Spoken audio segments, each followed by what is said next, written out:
Namaskar. Good morning.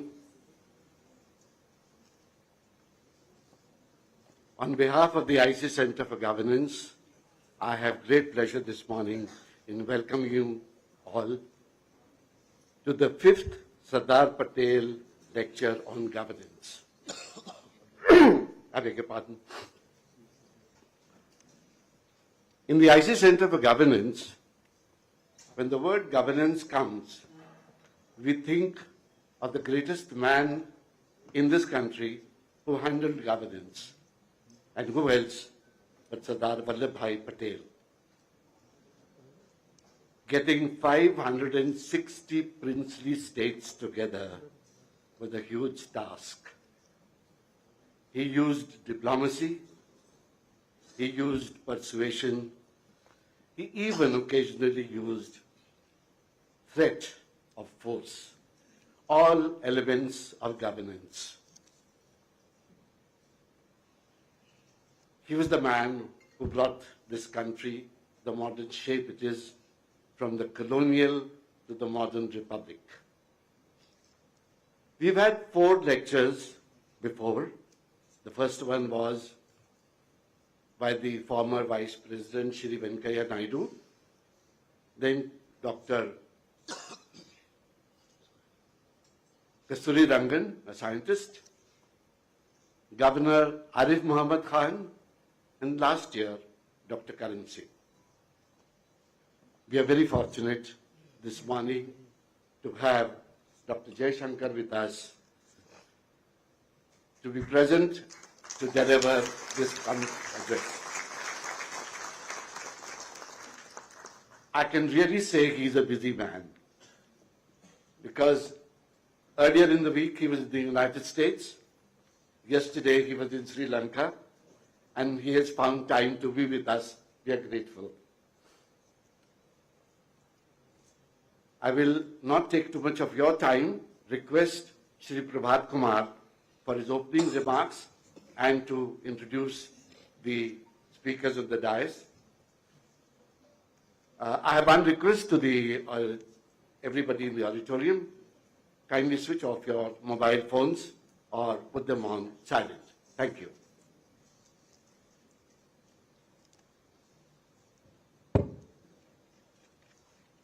Good morning, ladies and gentlemen.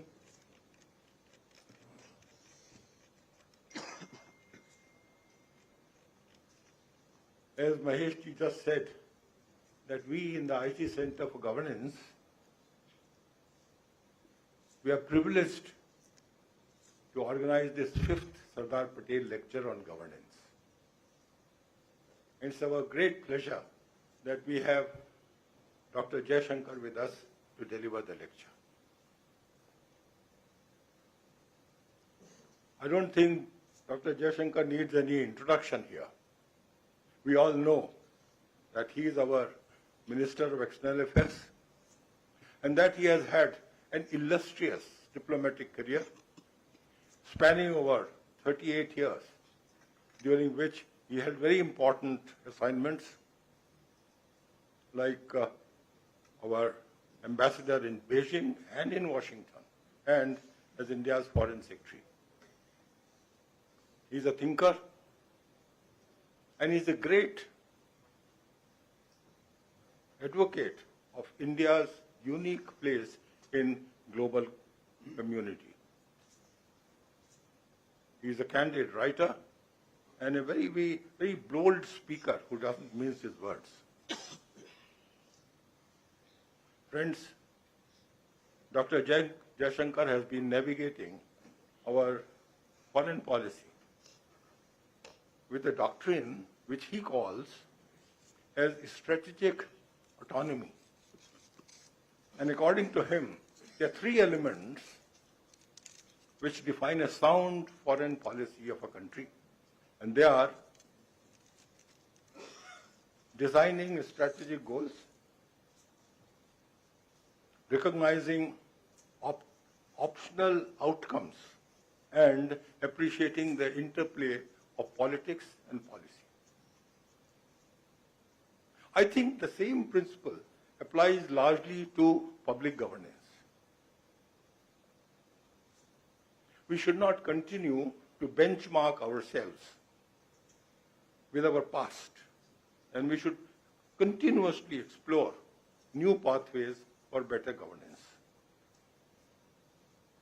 There is much about governance that we know, and there's much that we do not know. Sardar Patel, as Mahesh just said, he defined governance for an emerging nation, and he visualized the future of governance of the country. In the Constituent Assembly, once he said that one could rely upon future leaders of the country to develop healthy conventions. I think our experience of the last 7 decades has been quite different. I think we are still waiting for a mature governance ecosystem fit for the largest democracy of the world. In the beginning of the 21st century, Francis Fukuyama identified 2 main dimensions of state building: scope and strength. Scope means the range of subjects, the responsibility for which is taken by the state. And strength means the capacity of the state to discharge that responsibility. Francis Fukuyama said that the essence of stateness is enforcement. And what is enforcement? Enforcement, in the ultimate analysis, is the ability of the state to send a man in uniform with a gun to force people to adhere to the laws. Like many other countries, India has also invested in expanding the scope of the state. But unfortunately, and I'm saying this with 40 years experience in governance, that we have not invested adequately in the capacity of the state to enforce the laws and rules.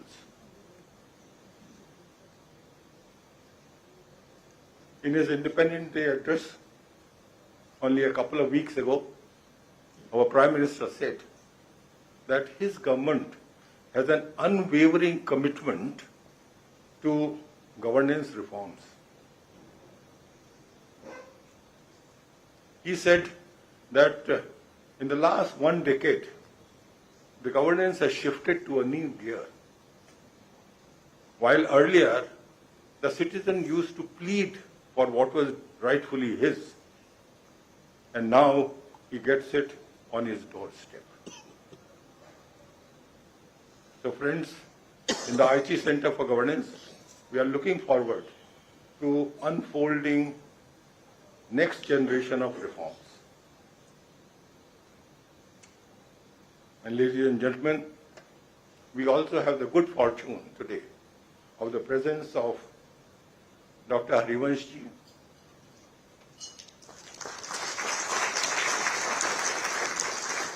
the Deputy Chairman of the Rajya Sabha.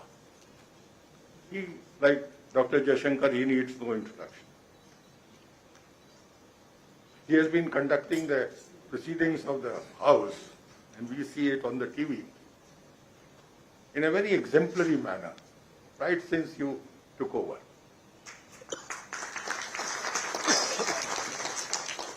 He is a renowned journalist who has worked with several media houses during his long career. He was also the media advisor to then Prime Minister Chandrasekhar, with whom he enjoys a very good relationship. During his student days, he came under the influence of Dr. Jayaprakash Narayan. And he joined the JP movement in 1974, if I'm right. Until today, he shares JP's philosophy and ideology. Personally, I have learned so much from Dr. Harivansh during my very frequent interactions with him when I was in Jharkhand. तो इन्हीं शब्दों के साथ मैं अपनी बात समाप्त करता हूं। आप लोगों का स्वागत करता हूं इस समारोह में और हरिवंश जी से उनके अध्यक्षीय भाषण देने के लिए निवेदन करता हूं। धन्यवाद।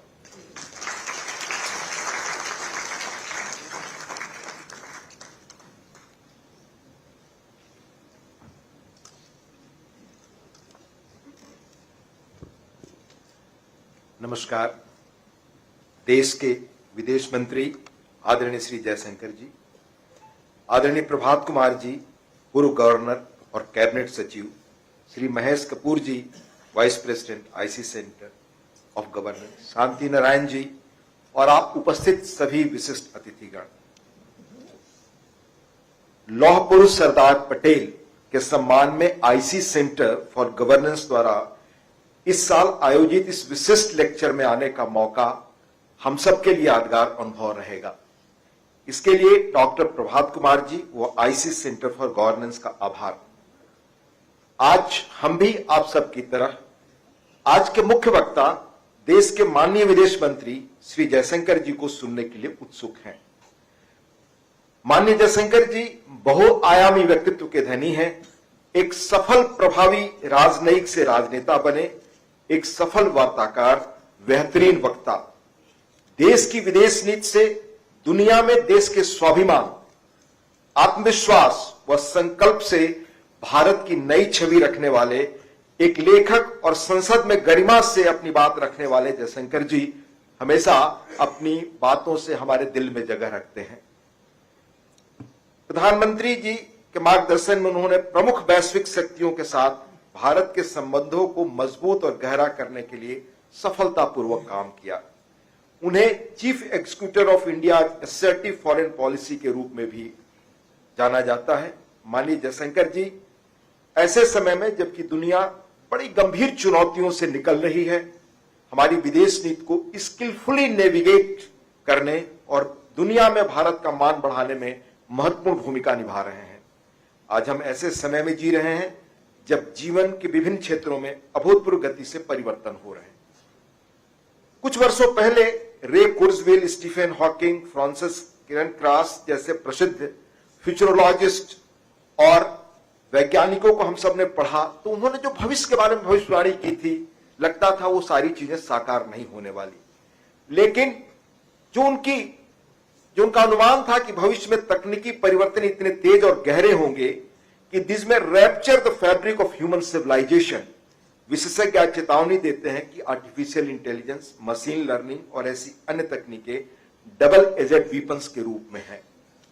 ऐसे समय में जब चीजें इतनी तेजी से बदल रही हैं, इफेक्टिव गवर्नेंस के आयामों को भी समय के साथ विकसित और समायोजित करने की जरूरत है ताकि यह सुनिश्चित हो सके कि परिवर्तन समाज को लाभान्वित करे और जो चैलेंजेस हैं उनसे हम लाभ ले सकें।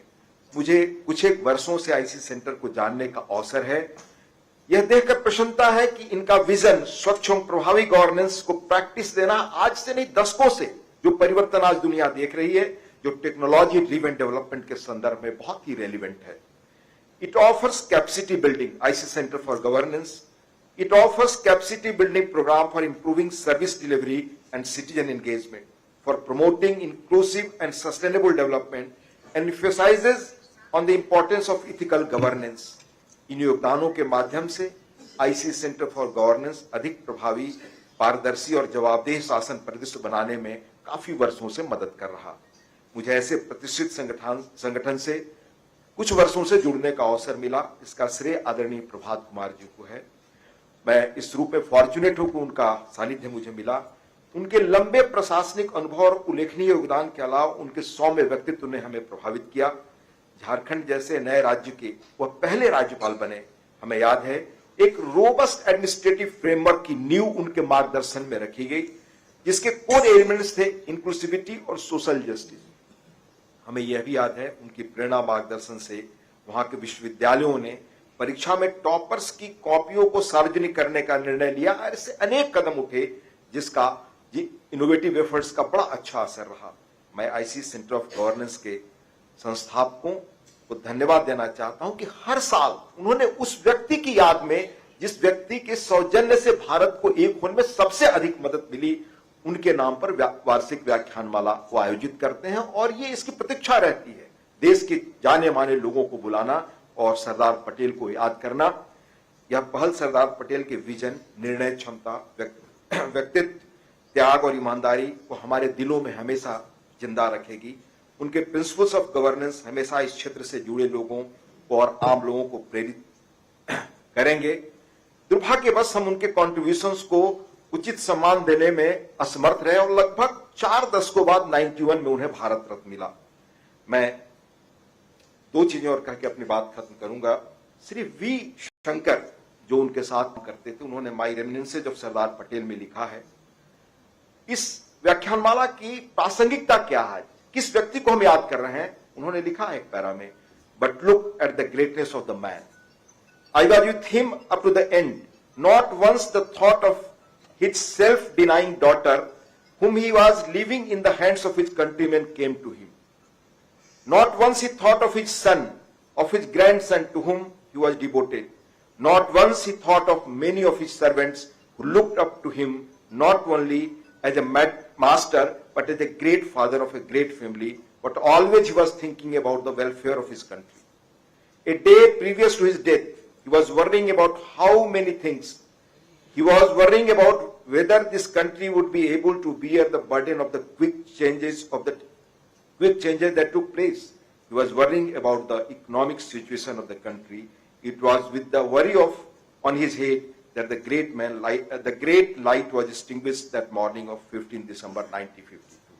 और आप जानते हैं श्वेत दूत क्रांति के जनक मिस्टर कुरियन ने अपने रेमिनिसेंस मेमोइर्स में लिखा है कि जब सरदार साहब नहीं रहे तो मणिबेन के पास कुछ पैसे पार्टी के पड़े हुए थे। उनका इंस्ट्रक्शन था लास्ट डेथ बेड से ये पैसे जाकर पंडित जी को, तत्कालीन प्रधानमंत्री को दे। वो उन्होंने सौंपा। आप ये भी जानते हैं कि सरदार पटेल का अपने पुत्र से रिश्ता उन्होंने जब अखबार निकालना शुरू किया तो मना किया उन्होंने और फिर हमेशा के लिए खत्म कर लिया था। आप ये भी आपको स्मरण में होगा कि कैसे सरदार पटेल जब एक मामले में जिरह कर रहे थे वकील के रूप में तो उनकी पत्नी का निधन तार से मिला, पर वो काम करते रहे। उस व्यक्ति को आज हम यहाँ याद करेंगे, वो भी आदरणीय जयशंकर जी उन पर बोलेंगे। मुझे उम्मीद है उस बड़े व्यक्ति को जिन्होंने 50 में चेतावनी दी थी कि पड़ोसी देशों से क्या होगा, उनके इस विजन के बारे में भी हमें सुनने को मिलेगा। बहुत बहुत धन्यवाद। नमस्कार।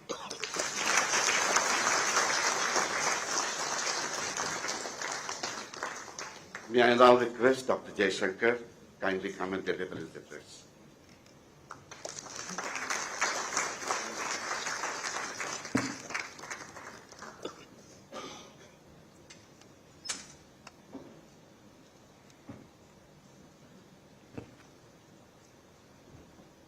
Deputy Chairman Rajya Sabha, Dr. Harivansh ji, Shri Prabhat Kumar ji, Shri Mahesh Kapoor ji, Shri Shanti Narayan ji, dear friends, it's a great pleasure to share some thoughts with all of you today on Sardar Vallabhbhai Patel and governance.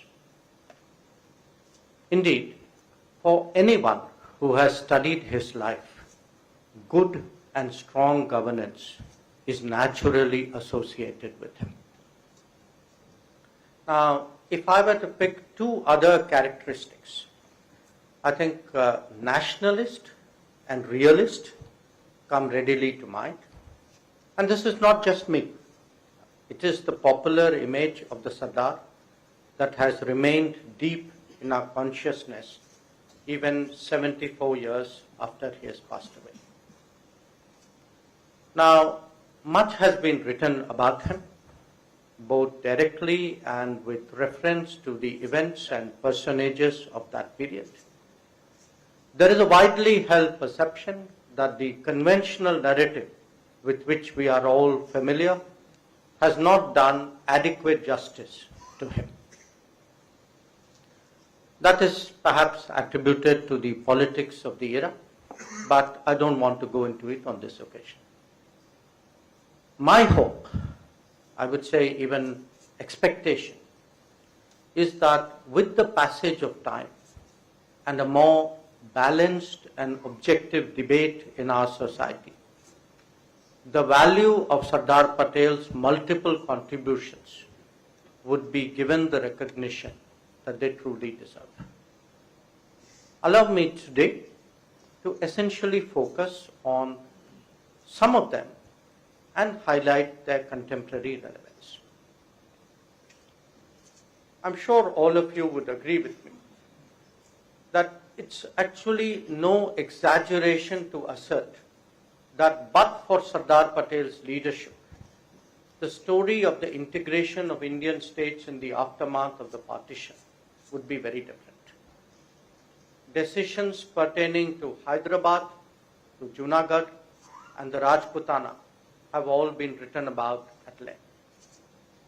But there are many more that we take for granted because of his efforts.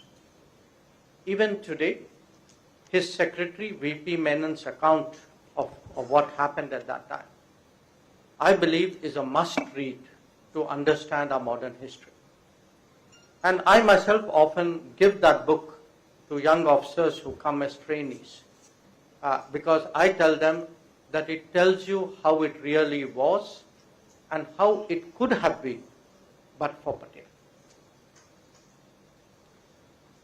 Equally revealing have been developments in the one state that Sardar Patel was actually not allowed to handle, Jammu and Kashmir. Now we all know how that unfolded. It has taken us much national effort and many sacrifices to rectify those errors subsequently.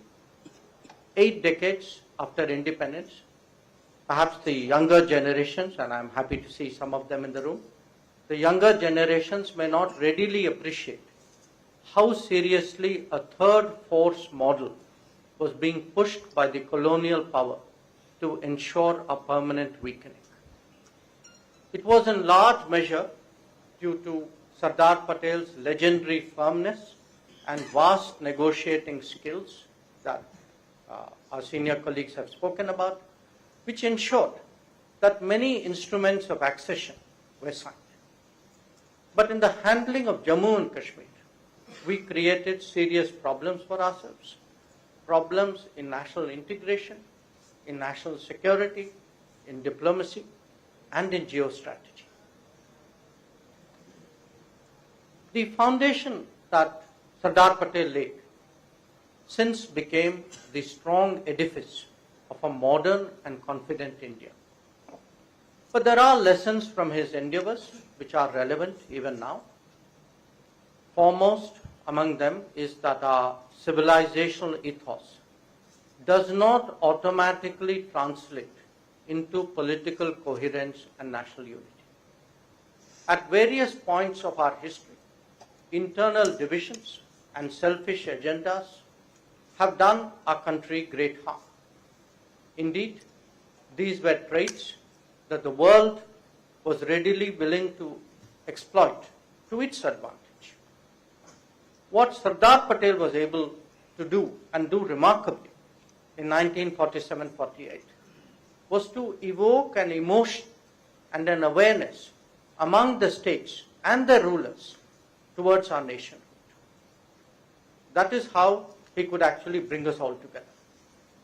Sustaining that spirit is the task that he has bequeathed to all of us, and overcoming many challenges, we have today reached the current stage in our national life. But there are still forces and voices, as there have been in the past, that seek to divide and weaken. They speak of narrower identities, they promote conflicting interests, they advocate divided loyalties. To a point where in India, that has existed virtually as long as human history itself, is again envisaged by some people as a negotiation. In a democratic society, I can understand that there will inevitably be debates and discussions. But these should end up as national understandings and national consensus and not become a counterpoint to our nationalism. For that very reason, we should be continually committed to strengthening the national spirit and nurturing our integration. History has demonstrated the great cost of mainstreaming divisive politics, especially those centered around vote banks. The real tribute that we can pay to Sardar Patel is to never let our guard down. Friends, all polities are run by institutions and through their established practices.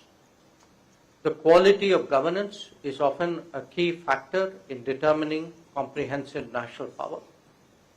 At the time of independence, there were serious dilemmas that accompanied the political transition. It is to the credit of Sardar Patel that he stood up strongly for the continuity of our governance, whether it was our bureaucratic or military institutions and their practices.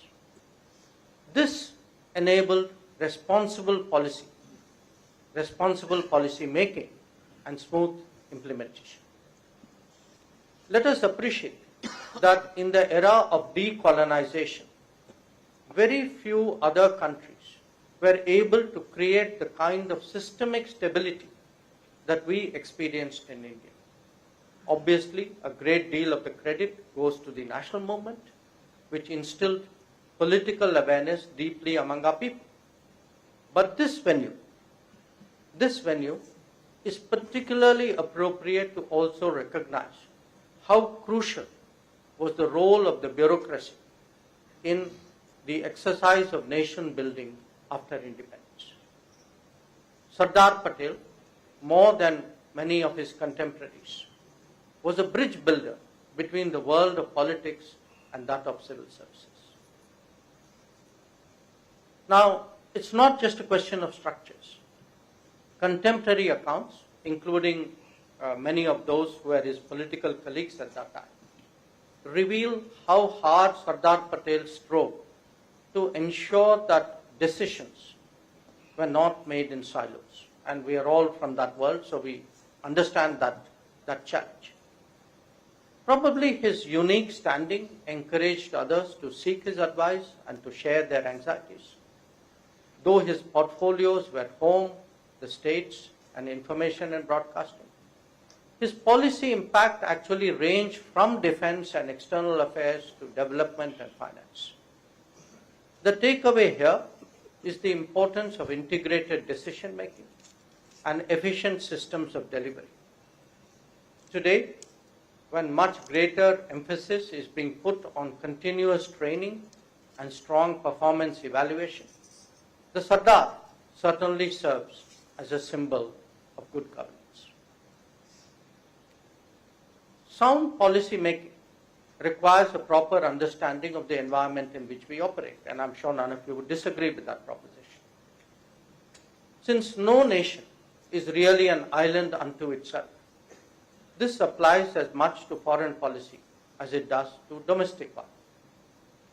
What makes Sardar Patel stand out was his hard-headed approach to challenges reflected in both strategic clarity and decisive action. He, at least, was never given to viewing problems through rose-tinted glasses, nor being swayed by the fashionable ideologies of the day. This was a man who intuitively gauged the big picture, who worked through all its complications and carefully prepared the ground for the right responses. In the field of national security, for example, he assessed the dangers in Junagadh, in Hyderabad and Kashmir very accurately. And when the time came to act, he had no hesitation in using all the instruments at his command. And because the governance structures at this delicate period of our history saw him as their champion, they too responded to the fullest. In that sense, this period is instructive on how to get the best out of the system and deal with critical issues. Those two are lessons to remember. Of particular relevance in this regard is the handling of Jammu and Kashmir and the decision to refer the Pakistani attack to the United Nations under Article 35 of the UN Charter, which is the article on the threat to international peace and security. Now, there is a debate whether this could have been done better under Article 51 of the Charter as a right of self-defense. But Sardar Patel actually was opposed to going to the United Nations at all. He had resisted this in the case of Junagadh, and he had resisted this in the case of Hyderabad as well. And his logic was a logic of very basic realism, that India should not submit such issues to the judgment and to the interests of other powers. Sadly for all of us and for our nation, his caution was disregarded. And India, lulled by a sense of false internationalism, was set up by the United Kingdom, ably assisted at that time by Belgium, Canada, and the United States. What began as the Jammu and Kashmir question was conveniently changed to the India-Pakistan question, putting the two of them at par with each other, and with all the attendant implications. It took us a quarter century thereafter to settle the matter. Other than the misreading of world politics, there was an equally serious misjudgment of Pakistan by India. Within our system, Patel was the most forceful advocate of using all avenues of pressure on that country after the invasion of Jammu and Kashmir. His reluctance to take the matter to the UN itself stemmed from the belief that Pakistan was better to deal directly with Pakistan rather than in a framework that would allow Pakistan to manipulate. His own approach in regard to refugee handling and rehabilitation issues in the country also said much about his attitude to nationalist forces. Sardar Patel recognized that those who truly responded to the crisis should be supported without allowing politics to color his assessment.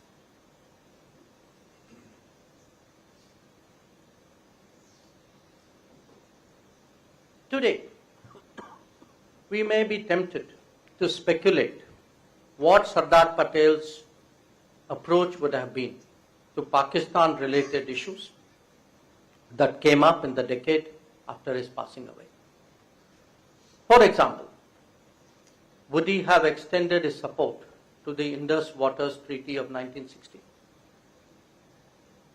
Or dismissed it like the then Prime Minister as an issue just about a pail full of water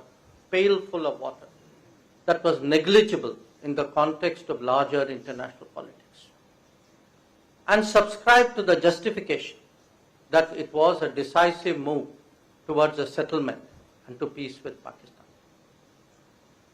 An understanding of the Sardar's life, policies and actions should allow all of us to come up with our own answers. Like any neighbor, India would certainly like to have good relations with Pakistan. But that cannot happen by overlooking cross-border terrorism and indulging in wishful thinking. As the Sardar demonstrated, realism must be the foundation for policy. India's relationship with China is similarly an issue on which the Sardar Patel's instincts are on record. And they differ considerably from that of Prime Minister Nehru. The most cited example was, of course, their famous exchange of correspondence in 1950 on this matter. In Patel's view, India had done everything to allay China's apprehensions but that country regarded us with suspicion and skepticism, perhaps mixed with a little hostility.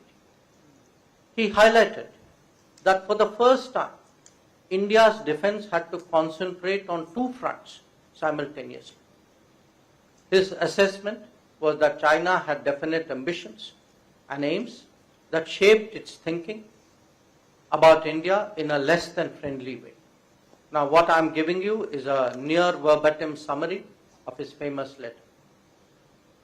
Pandit Nehru, in contrast, referred to China's protestations of friendship and warned against losing our sense of perspective and giving way to unreasoning fears.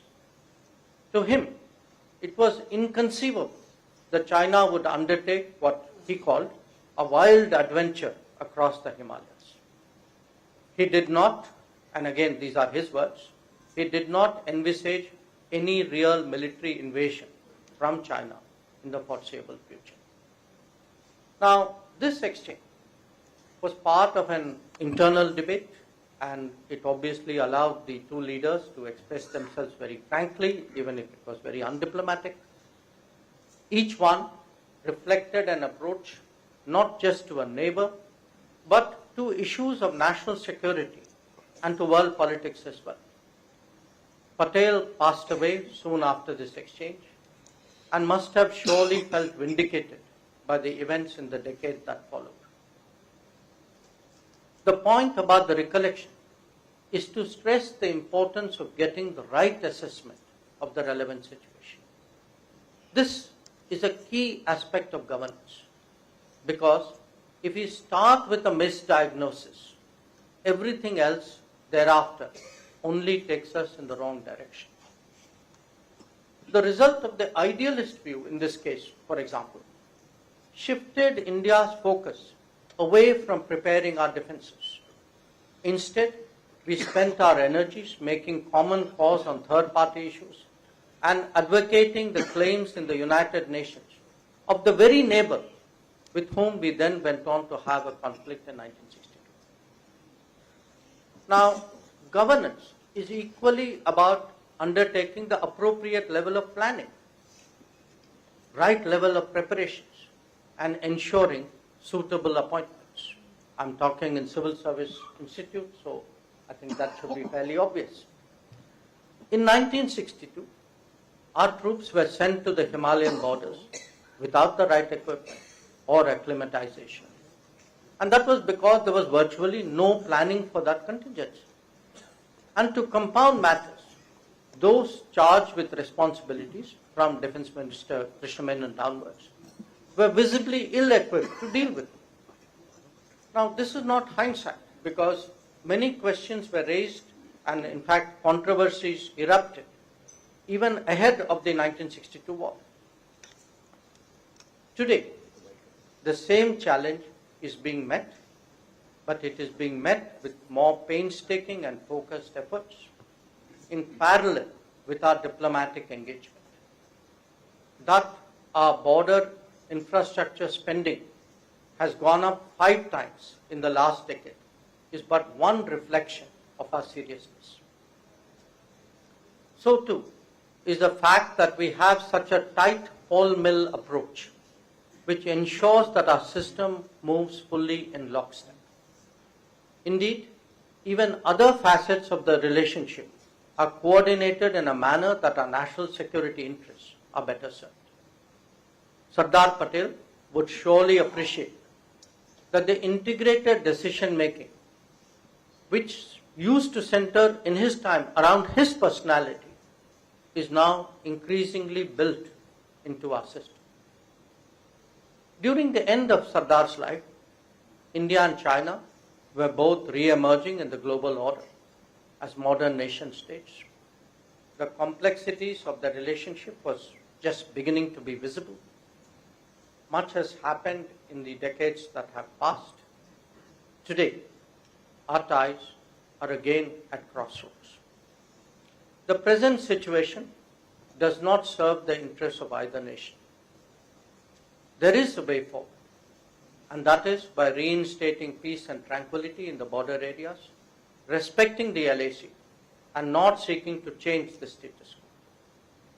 Beyond that, the three mutuals, that is mutual respect, mutual sensitivity, and mutual interest, offer a credible pathway. After all, the rise of Asia can only happen when India and China have a positive dynamic. Another issue that has confronted our nation from the Sardar's time till now is the nature of the relationship that we should have with the West. This is with particular reference to the United States and to some extent, perhaps more in the earlier days, with the United Kingdom. Now, even by 1950, the duality of these relationships had become apparent. On the one hand, Western nations were our major development partners and they were our main interlocutors on the international stage. At the same time, on matters related to our national integration and our national security, most of all on Jammu and Kashmir, their role was mischievous, if not worse. All Indian leaders have sought to strike a balance, and the Sardar was no exception. How to get it right has been the perennial challenge. Sardar Patel's view was typically optimal, it was very grounded. In some of my own writings, I have referred to him as the pioneer of the India First approach. He recognized the realities of the global power structure and felt that they should be handled appropriately to gain full advantage. In particular, he appreciated the salience of the United States to the world order and believed in, we are talking 1946, 1950, and he believed that it would be difficult for India to industrialize significantly without American cooperation. As a nationalist, he had absolutely no problem standing up to the West on Jammu and Kashmir. But as a realist, he saw little point in crossing them on matters not central to Indian interests. At that time, India's vigorous advocacy of China's permanent membership of the UN was actually a major irritant with the West. Many of the less ideological members of the cabinet also believed that this campaign was misplaced. They included Dr. B.R. Ambedkar and Dr. Shyama Prasad Mukherjee, amongst others. Now, in one of his last public appearances, Sardar Patel declared that many people, and we all know what that means, many people believed that India should not take American help because it would lose prestige and be perceived as joining a bloc. He, on the contrary, felt that India was quite capable of realizing and protecting its own interests and positions. So this was both a debate, in a way you can say, about our national assuredness as well as on global strategy. Allowing others a veto on our positions and not exercising choices because we fear their displeasure or what will they say if we do this. This is being neither independent nor being smart. Unfortunately, those ideological strands, the outlook that Sardar Patel was contesting in 1950, it still continues to this day. We saw that when it came to assessing the merits of the Quad mechanism in the Indo-Pacific. The difference between backing out in 2007 and standing firm in 2017 was one of clarity and of confidence. In the last decade, whenever we have returned to the approach of Sardar Patel, it has undoubtedly served us very well. While we largely associate the Sardar with the challenge of integration and with the promotion of our administration capabilities, some thought also needs to be given to his economic outlook. He had very strong faith in Indian entrepreneurship, and he actually envisaged unleashing our economic energies as key to rebuilding India. In that regard, he visualized partnerships abroad that would enhance productivity and upgrade technology at home. how comfortable he would have been with the socialist policies that followed his demise is something that we can only contemplate, though I think we can do that with some degree of confidence. That this eventually led us to the crisis of 1991 is of course an undeniable fact. It is strange that some seek to advocate again the very policies which brought the nation to that point. But the fact is, the government today is doing the reforms we should rather than just the reforms we must. And that is a phenomenon that would surely meet with the Sardar's approval. Let me also say a word about vote bank politics, since it is so prevalent in our times. Sardar Patel was among those of his generation who were troubled by our unwillingness then to take forward our ties with Israel for that very reason. Like so many things in India, that too has fortunately changed. Sardar Patel was dealing with the enormous challenge of reconstructing India after 2 centuries of colonialism. But we must not forget that he was doing so at a time when the international order was being reshaped after the Second World War and as decolonization had just begun. Reading the big picture right and making our calculations is not easy. Today, the world is again in the midst of great churn. That order that had just emerged in Patel's times has now run its course. We are seeing the emergence of multipolarity and the return to the natural diversity of the world. There is no model, there is no textbook that is going to guide us in this regard. What we need is the right combination of self-belief, of realism, of preparation, of nationalism, the very qualities of Sardar Patel that I spoke about. We need them to prepare for Viksit Bharat. Sardar Patel will always be an inspiration in that endeavor. I thank you for your attention.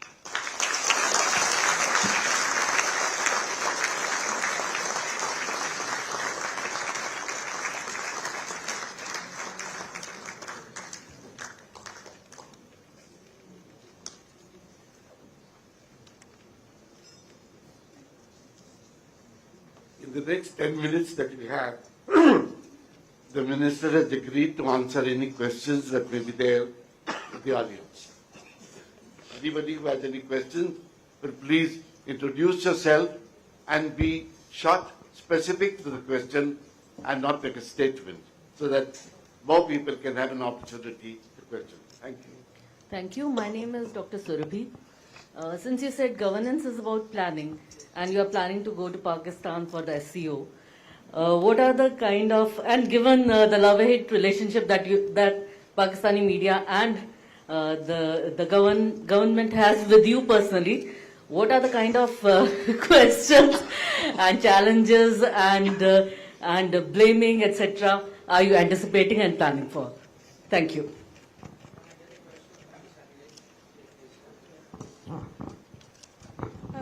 Good afternoon, sir. I am Dr. Mukta. I actually have 2 questions for you, sir. Okay. Sir, when it comes to women-led governance, as per your vast experience, sir, what are some of the key aspects or practices that we can adopt from other countries, perhaps, that are doing better than us in this regard? Thank you, sir.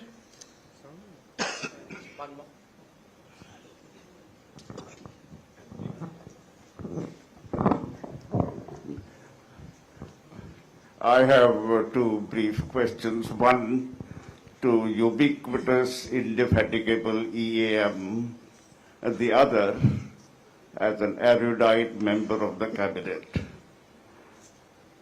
To EAM, I only refer about what you have been calling integration, one of the most difficult tasks that Sardar Patel accomplished. Mr. Minister, I just want to ask that we in SAARC+1, for instance, 9 countries in close neighborhood, with India accounting for almost 80% of GDP of all the SARC plus one, I mean the SARC plus Myanmar. How is it that most of them seem to be reluctant to accept India as the real, natural, historical pivot for the region? And two, as member of the cabinet, some aspects which seem to be repugnant to even some of us, and also to some of the US legislators, for instance, the Rampals and others who seem to have special affinity for you, that the image of India is riled. I mean, in terms of the fringe elements being allowed to sully the image of the government. Now, as a member of the cabinet, whether you have ever felt the necessity to see whether something more positive can be done to get rid of this particular image. Thank you.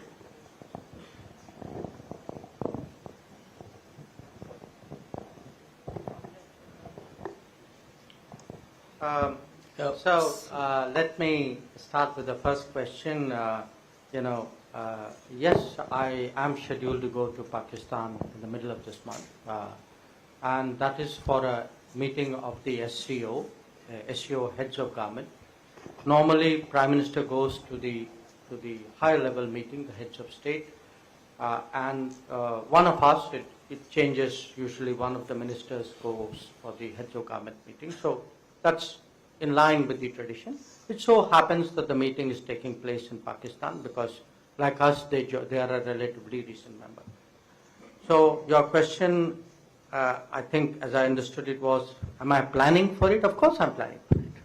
I mean, in my business, you plan for everything which you're going to do and for a lot of things which you're not going to do and which could happen also. I mean, you plan for that as well.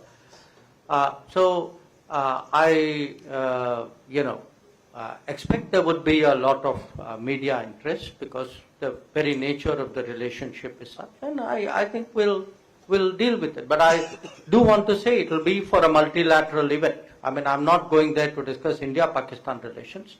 I'm going there to be a good member of the SCO, but since I'm a courteous and civil person, I will behave myself accordingly.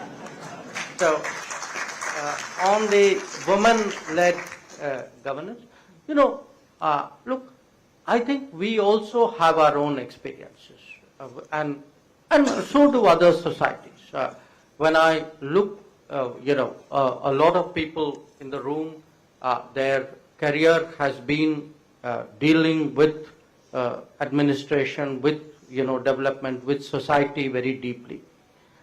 Mine was mostly dealing with foreign policy, but in the last 5 years, 5.5 years as a member of parliament, obviously I see very much more of you can say in a way the grassroots. And my own sense is that when there are a lot of things we can learn. There are a lot of things where we ourselves are an example.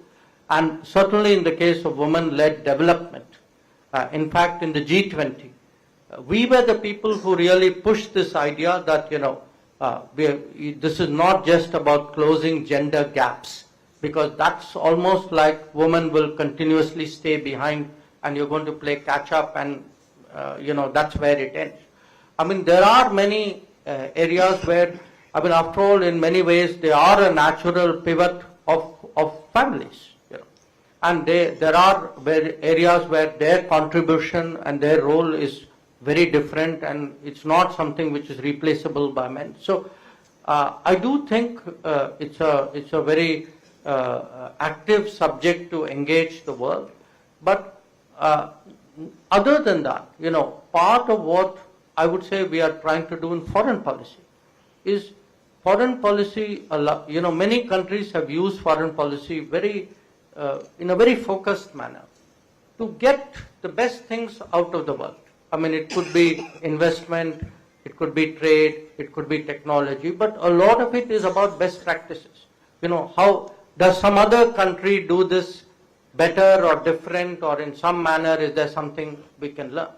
And I think that's an attitude I would say we should encourage, and certainly through foreign policy we are trying to do that. On the integration issue, at the moment, SARC is not moving forward. We have not had a meeting of SARC for a very simple reason, that there is one member of SARC who is practicing cross-border terrorism, at least against one more member of SARC, maybe more. Now, when if you're all sitting together and cooperating, and at the same time, this kind of terrorism goes on so openly, it actually poses a challenge for us. That do you ignore it and go ahead, and in which case you are normalizing it, you are accepting that this is a legitimate tool of statecraft. And I think at some point we came to the decision that we should not do this. That terrorism is something which is unacceptable, and if despite a global view of it, if one of our neighbors continues to do it, then there must be a cost to them. It cannot be business as usual in the SARC. And that is the reason why actually SARC meetings have not happened in recent years. But I want to make an equally important point. Because SARC has not happened doesn't mean regional activities have stopped. In fact, I would argue that the last 5 or 6 years, we have seen far more regional integration in the Indian subcontinent than we have seen since the partition of India. That if you look today with Bangladesh, with Nepal, with Bhutan, with Myanmar, with Sri Lanka, where I came, you have railway lines being restored, you have roads being rebuilt, you have electricity grids being built, countries export and import power, you have fuel lines. Our refineries today give fuel to Nepal and to Bangladesh. You have ferries, you have, fertilizer supplies. So, and if you look, medical visas, the way our hospitals are linked. So I actually would say that what is happening in the neighborhood, and it's happening because we are espousing this policy called neighborhood first. Neighborhood first means we are the biggest country. We must put in the maximum resources. We should not look to say, are they doing something equal to us? Because they are smaller. They will not be in a position to necessarily reciprocate. So we need to take that as our primary responsibility and push that. I didn't entirely understand the second part of your question, but if I got it right, you are saying that sometimes people say things which are awkward. And how do you deal with that? That's how I understood it. So if I understood it right, I mean, in democratic politics or, in politics, many things are said. I mean, in diplomacy, all things are handled.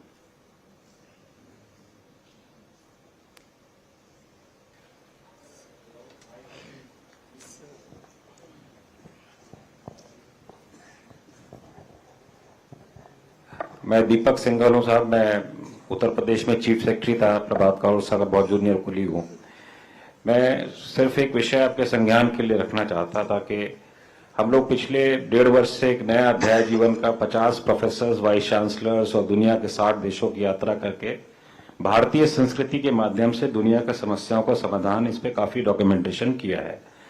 मेरा जो अपना अनुभव रहा, क्योंकि हमारे सब colleagues ही हैं, embassy में भी, फॉरेन सेक्रेटरीज भी रहे हैं, कि हमारे जो कन्फ्यूशियस सेंटर चाइना ने खोले हैं, इस तरह के अगर एक institutional position, since you are in MEA today sir, that if you have institutional arrangements with embassies emerging as a parallel Confucius centers of not Confucius exactly, but हमारी ज्ञान परंपरा और ध्यान परंपरा को जितनी परंपरा है। मैं एक छोटा सा लास्ट एग्जांपल दे खत्म करूं। मैं ओडिंगा रेला साहब मिला जब केनिया में, उनकी डॉटर को आईसाइट कंप्लीट ब्लाइंड थी और केरला में आके ठीक हो गई, दुनिया ठीक नहीं कर पाई, पीएम साहब बुलाते भी हैं।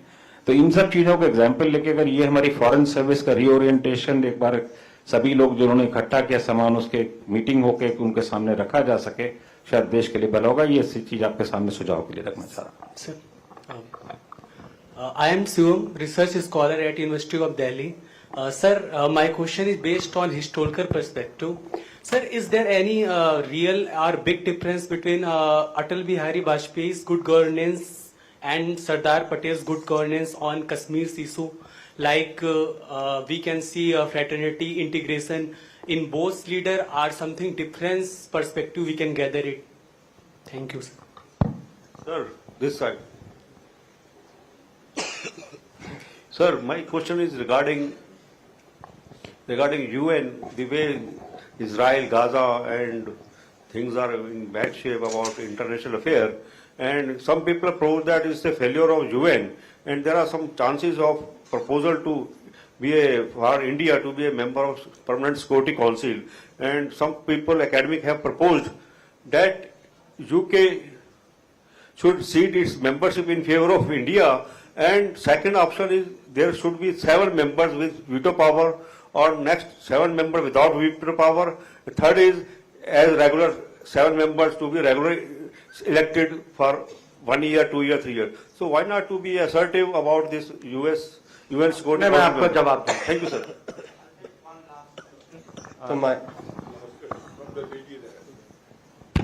So my name is Soumya Sood. So my name is Soumya Sood. I'm closely working in international relations. Given the history of modern war, we have seen that countries that remain on a neutral stand benefit the most out of war situations. So the situation that is currently pursuing in the Middle Eastern countries, what do you think the opportunities and threats could arrive to India?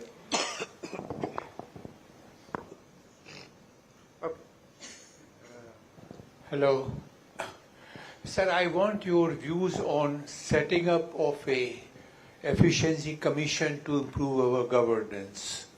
Is it possible or being considered by you? I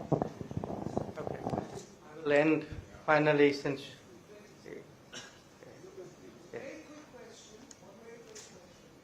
And very short. I don't know whether it's really appropriate, but I think in today's time it is, given the fact that it's the Sardar Patel lecture. I'm Sabina Indrajit. We've all read a lot about Sardar Patel. In his nationalism, would you consider that he would have envisaged a Hindu Rashtra?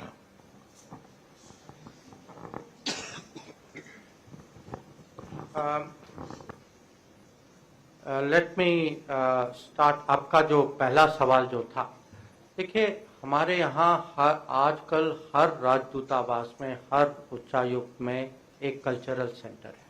ये पिछले दशक में ये परिवर्तन आया है और हर जगह जो है हमारे यहाँ से प्रयास तो जरूर होता है कि कम से कम योगा का टीचिंग, जो अगर कोई भाषा है, हिंदी, संस्कृत, तमिल जो भी है, और जो हमारे नृत्य जो हैं, डांस वगैरह जो हैं, इनकी टीचिंग हो. अब इसके अलावा कुछ सेंटर्स हैं जहां या तो हमारी समुदाय बड़ी है या वहां भारत के बारे में रुचि इतनी ज़्यादा है कि हमने छोटे सेंटर को और बड़ा बनाया है. जैसे अब ये नॉर्मली कुछ रूस जैसे जगह या यूके है या कुछ और हैं ऐसे. अब इसमें जो नया इनिशिएटिव जो आया है, जो प्रधानमंत्री ने हम लोगों को ये निर्देश दिया है कि हम तिरुवल्लुवर सेंटर जो है दुनिया में स्थापित करें. तो मुझे लगता है कि पहला सेंटर कुछ ही दिनों में कहीं एक देश में हम जरूर इसको स्थापित करेंगे. तो जो आप कह रहे हैं, मैं जरूर मानता हूं कि आजकल दुनिया में भारत के बारे में जिज्ञासा ज़्यादा है और इंटरनेशनल डे, योग दिवस के बाद जो है लोगों के मन में है कि भारत में कुछ ऐसी, जैसे आपने कहा कि कुछ ज्ञान है, कुछ ध्यान है, कि कुछ सीखने को है. तो ये है जरूर, और हम जरूर इसको हम मानते भी हैं. अब इसको हम कैसे अपनी ओर से इसको कैसे आगे बढ़ाएं, ये जरूर हमारे मन में है. और मुझे लगता है जो ICCR जो हमारे लिए एक किस्म से व्यवस्था है ये करने के लिए, ये ICCR एक अपने आप को एक किस्म से मॉडर्नाइज कर रही है इस चुनौती को आगे ले जाने के लिए. जो दूसरा सवाल जो है आपका, जो your question on good governance. See, people live in different times. During Sardar Patel's time, we had just come out of the partition. The country was really traumatized because when partition happened, nobody really saw what it would mean on the ground, the bloodshed that happened, and the disruption that happened. Now, if you look at Atalji's time, what had happened at that time was that the original socialist model had created a crisis in 1991. We were rebuilding after that. Many decisions had been put up. So I would say Atalji in many ways would be particularly remembered because one, he took the long delayed decision on nuclear, exercising the nuclear option. But what people appreciate less, he was a big economic reformer. That if you look at the economic numbers of that period, they're really very, very impressive numbers. So there would be comparisons, there would be changes even in Jammu and Kashmir, which was your particular focus, the situation in 1950, situation in 1998, 99, and situation today in 2024 is very different. So my sense is, every Prime Minister, tries to improve governance. After all, that is part of the responsibility you have. Some have a greater focus, a greater, I would say, grip, a stronger sense. I mean, if you look at the present Prime Minister, the kind of emphasis which he puts on training, and the kind of feedback mechanisms that we have, the degree of rigor, as someone who started many years ago, I mean, the Prime Minister when I started my career was Morarji Desai. So when I look from there to today, honestly, the rigor and the workload and the expectation of people in government has gone up. And I think in many ways the kind of delivery expectation in society, people are not willing to wait the way they would have waited 10 or 20 years ago. Society has become impatient in this country, and rightly so in many respects. Your question, जो आपका जो था UN के बारे में, look, we are not waiting for the failure of UN to reform UN. The UN needs to be reformed because it is 80 years old. And when UN was formed, there were 51 members and all 51 were not free. We were one of the founding members. Today there are 193 members. So imagine if something has changed from 51 to 193. How can the management remain the same? It doesn't make any sense. So, and if you look at the major, the economic hierarchy, that has also changed. So, people will come up with this idea that inko nikalo, inko dalo. See, nobody will willingly yield their position. That's the reality. But there is a negotiation going on called the Intergovernmental Negotiation, IGN process. The pressures within the UN. We just had a summit of the future. So in the summit of the future, there was a much greater sense that, look, we have to do something today about changing the UN. So I think the pressures will go, and at some stage it will grow to a point where it will be impossible for the people who are currently trying to stop it from continually stopping it. The question you had on opportunities in the Middle East. See, the Middle East is not opportunity. Middle East is a cause of great concern, deep worry. The conflict is widening. What we saw as a terrorist attack, then the response, then we saw what happened in Gaza, and now you're seeing it in, Lebanon, exchange of between Israel and Iran, the Houthis firing on the Red Sea. It is, this is actually costing us. It's not that somebody is neutral and you benefit. Shipping rates have gone up, insurance rates have gone up, foreign trade is being affected, oil prices have gone up. Day before yesterday, the markets tanked after the Iranian missile attack. So, conflicts can be opportunistically used. I don't deny that. But I think in a globalized world which is so tight, conflict anywhere actually creates problems everywhere. and some supply of some kind will get affected by this. So I would say, honestly today, whether it is the conflict in Ukraine or the conflict in the Middle East, West Asia, these are big factors of instability, big factors of concern. I think the entire world, including us, we are worried about it, and we are trying to see at least where we can make a difference and do what we can.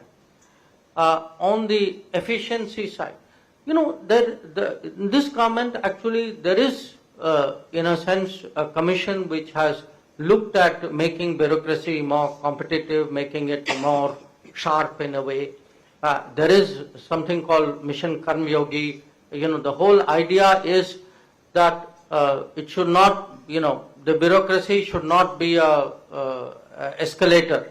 That there should be training, there should be performance evaluation, there should be a kind of a right fit for the right job. I think all of that is happening, and I would say, having spent most of my working life in the bureaucracy, I can see today, and I mean, in our case, the service which I was a member of, it's in a sense a one service ministry. So you have the opportunity of coming back to it again and again and looking at people in the same environment.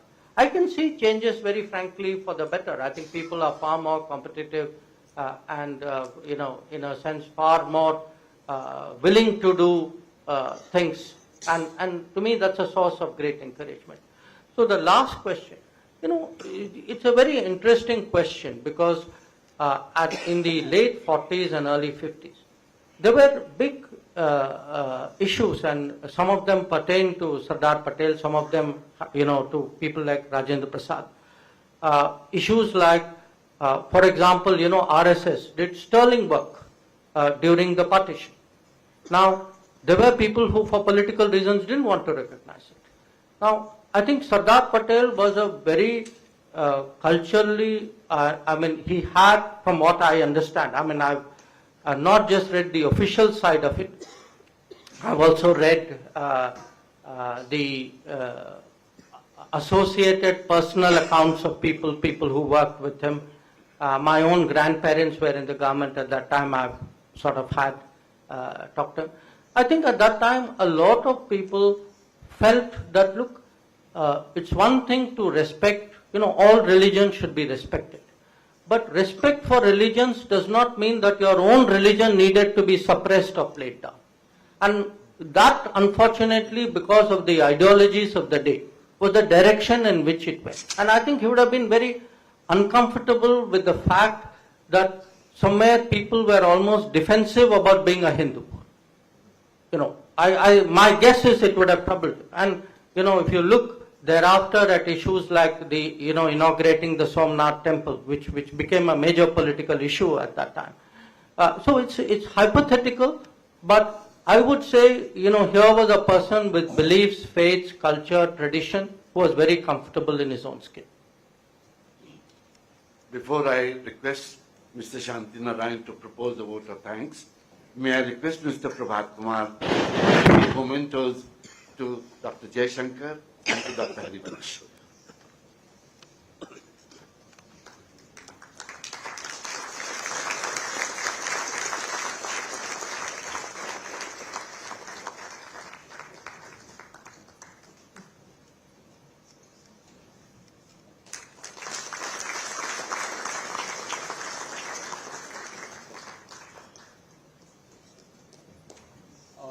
Your Excellency,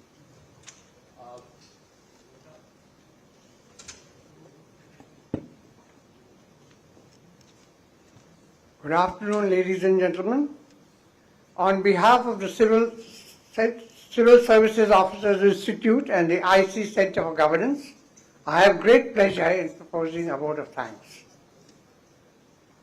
We are deeply obliged to Dr. Jaishankar for accepting our invitation to deliver this 5th Sardar Patel Governance Lecture. Sir, we are honored for your sharing with us a whole range of perspectives on the geopolitical scenario in which India is positioned today. Your emphasis on our neighboring countries was particularly enlightening. It has been, sir, an extremely insightful presentation on the evolution of public policy in this vital area of governance. We are also very grateful to you, sir, Shri Harivanshji, Honorable Deputy Chairman of the Rajya Sabha, for agreeing to preside over this important event of the IC Center. Our grateful thanks are due to this august audience who have joined us to make this program a success. A special thank you to ladies and gentlemen from the media who have found time to cover our event. Thank you very much.